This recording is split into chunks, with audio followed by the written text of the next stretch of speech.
Hey, Gisha here, and I've been doing this so long that I'm starting to get some referrals about video game stuff. So, this woman had a brother that was cleaning her house and asked me if I needed any old monitors or computer stuff. And after some conversations, I was a little disappointed because I kept getting pictures like this and this, which, well, cool to see. It's not really what I'm looking for these days. I don't have the space for this type of stuff. But one of the pictures he sent me really got me back into this deal. It was Diablo 2 Collector's Edition. So I decided to meet him, and the rest is history. So here's what I got. A lot of these are empty boxes, but this is Darkstone, which is a really cool RPG. I love big box PC games, and just being able to get the big box version of it.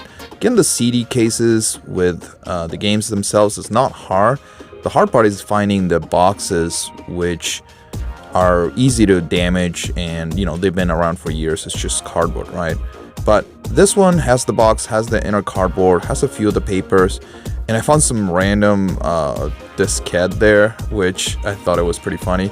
Some random small floppy disk, but yeah, pretty cool nonetheless.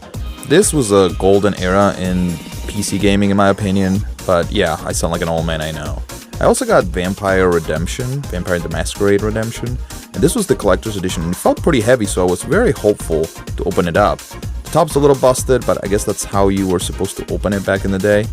But check this out. It has a ton of weight to it, so I figured there were at least the books in there. I love the artwork of these games.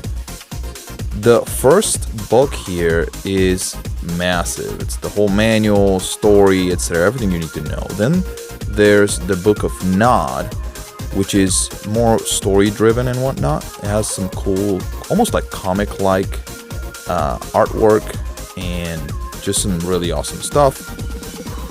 And also the mini guide from Brady Games. That was also included in here. But that's not the coolest part. Check this out. If you're into big box PC gaming, there's some things that come with these that you just don't see in any other system. And this came with this nice little cool pendant. I don't know, it's just the type of stuff that drives me nuts to have. But the big one was really the Diablo 2 Collector's Edition. This is an edition that I had, but the box was just destroyed. This box is massive. And the cool thing is that it's numbered. And, this is way before limited run games and all that stuff. They released this collector's edition worldwide. And let me show you what's in it, because it's not just, games and papers and manuals and whatnot. There's something extra, something really cool that I don't think I've seen anywhere else. Check it out. So first up is just a straight up manual. Of course, every game's gonna have a manual. But if you see there in the background, you'll see some weird pages which looks like almost a map, right? Believe it or not, this version of Diablo 2 came with a D&D set and books. And you could kind of build your own map, build your own character, and play through the story, play through the adventure. There's the DM, the Dungeon Master kind of screen, and rules to follow and whatnot. And check out this cool art in the back. I think it's really, really cool. Man, I put so many hours into this game back in the day. Probably thousands, to be honest. Necromancer's the best. No argument there.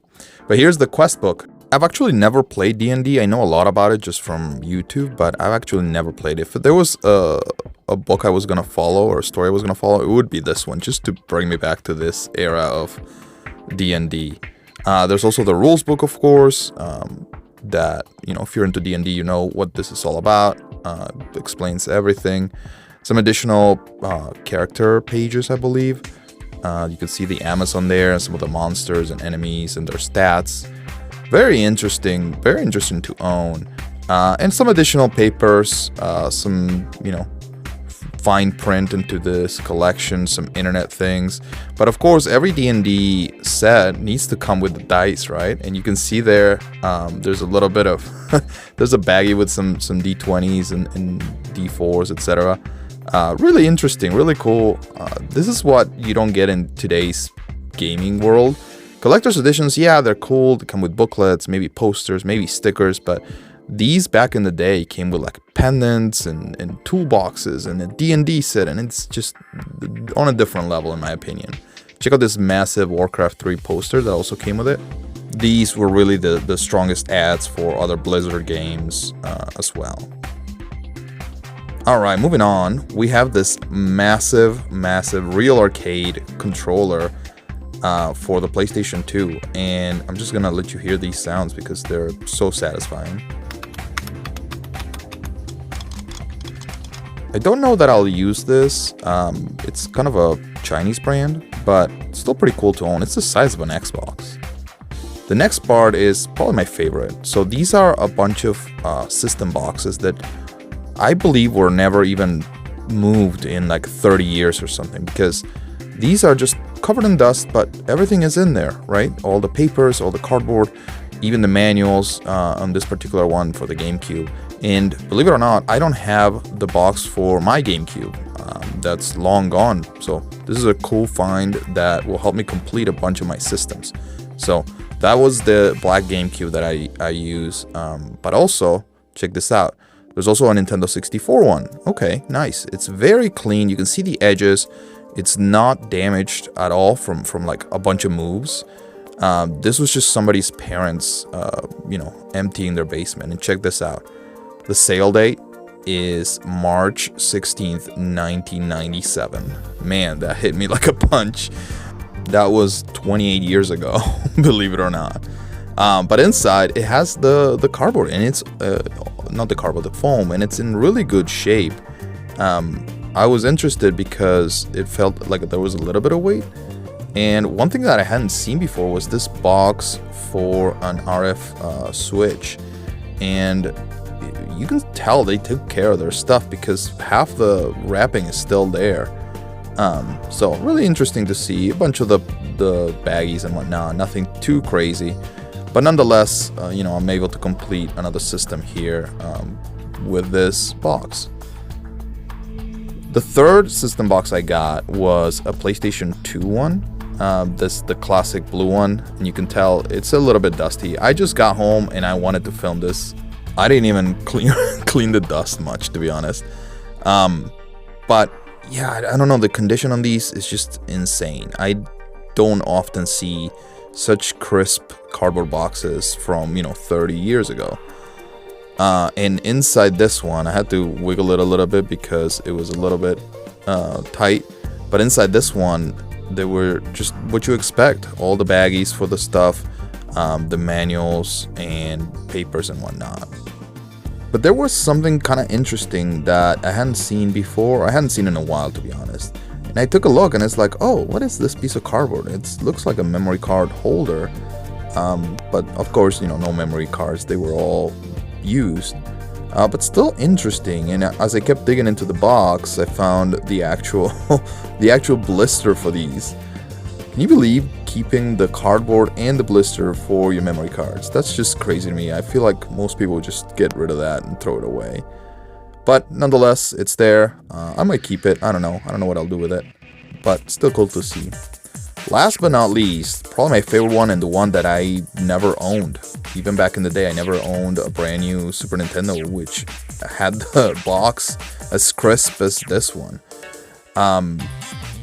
This one is the one that really made me drool a little bit because it's just almost like right off the shelf. It feels firm, it feels crisp.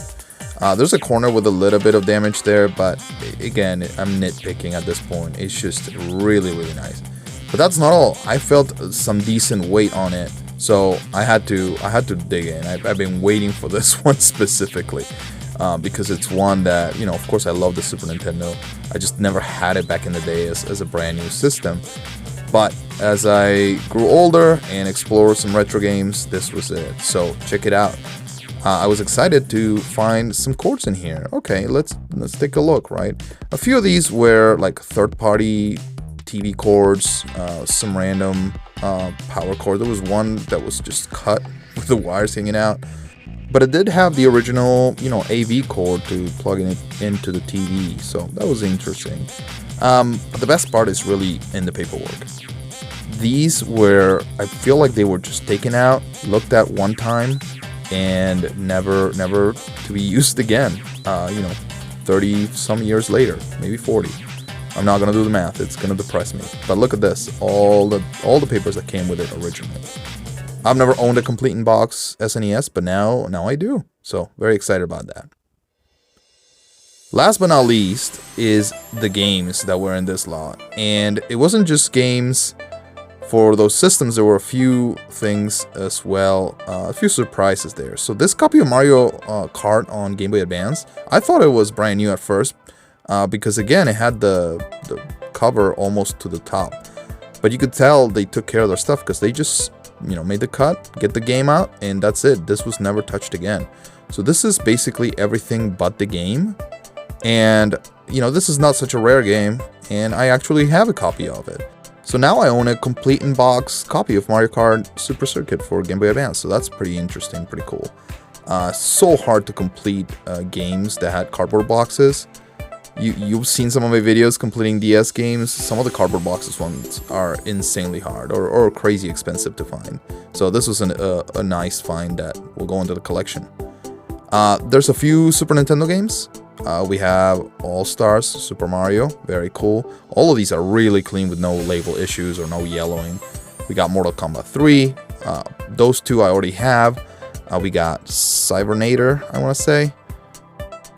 I actually haven't played that, I have to try it out. Mario Kart, and this is the greatest hits, or Nintendo Selects one. There's Pokemon Stadium, as well as a Super Game Boy. The games that really blew me away were really on the GameCube, and you can see the top one there, and that is Ocarina of Time on the GameCube. It's hard to come by type of game. And as I looked at these discs, they had not a single hair scratch on them. I don't think they were ever used. They told me that they used to make just a bunch of copies, basically bootleg copies for themselves to play. So they never play these original games. I don't know, there's Super Smash, there's Super Monkey Ball 1 and 2. Just really clean discs, unplayed almost. And of course Mario Sunshine. That's like the epitome of the first party GameCube games you ever need, right? A couple of PS2 games as well. These were just mostly fillers, but that was the entire lot I got for $50. What do you guys think? I feel like I made out like a bandit. Thanks guys for watching. I appreciate you subscribing and hope you have a great day.